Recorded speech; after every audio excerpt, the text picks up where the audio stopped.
नमस्कार, आप देख रहे हैं टीएनपी न्यूज और मैं आपके साथ हूं चंदा यादव। यूपी निकाय चुनाव 2023 में बीजेपी की जीत ने 2024 लोकसभा चुनाव की तस्वीर को लगभग साफ कर दिया है। 17 नगर निगमों में बीजेपी मेयर प्रत्याशी विजयी रहे हैं।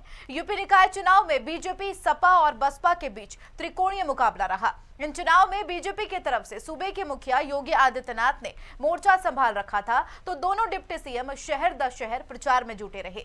सपा की तरफ से अखिलेश और शिवपाल ने यूपी की सड़कों को नाप दिया।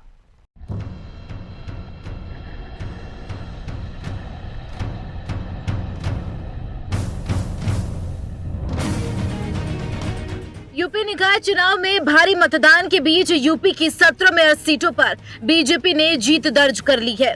निकाय चुनाव में बीजेपी, सपा और बसपा के बीच त्रिकोणीय मुकाबला था, जबकि कांग्रेस यूपी में खाता तक नहीं खोल पाई। कई जगहों पर कांग्रेस मेयर प्रत्याशियों की जमानत तक जब्त हो गई है। बीजेपी के लिए यूपी में नगर निगम मेयर पदों पर जीत से 2024 लोकसभा सीट की तस्वीर साफ हो गई है, जिसमें सपा बसपा के लिए मुश्किल है, तो बीजेपी का रथ बगैर रुके दिल्ली की तरफ बढ़ता दिख रहा है। चुनाव प्रचार यूपी के सीएम योगी आदित्यनाथ ने पूरे यूपी को नाप दिया, तो दोनों डिप्टी सीएम भी शहर दर शहर प्रत्याशियों के समर्थन में दौड़ते रहे। समाजवादी पार्टी की तरफ से सपा अध्यक्ष अखिलेश और शिवपाल भी मैदान में डटे रहे।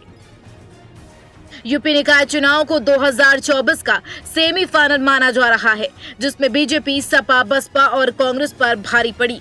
ऐसे में लोकसभा चुनाव में जीत को लेकर अब बीजेपी समेत तमाम पार्टियां तैयारी में जुट गई है।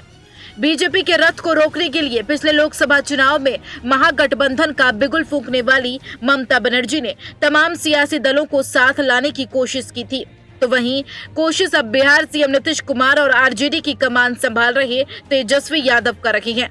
हालांकि पहले दौर में ही ओडिशा के मुख्यमंत्री नवीन पटनायक ने महागठबंधन के गुब्बारे की हवा निकाल दी है। Bureau report, TNP news.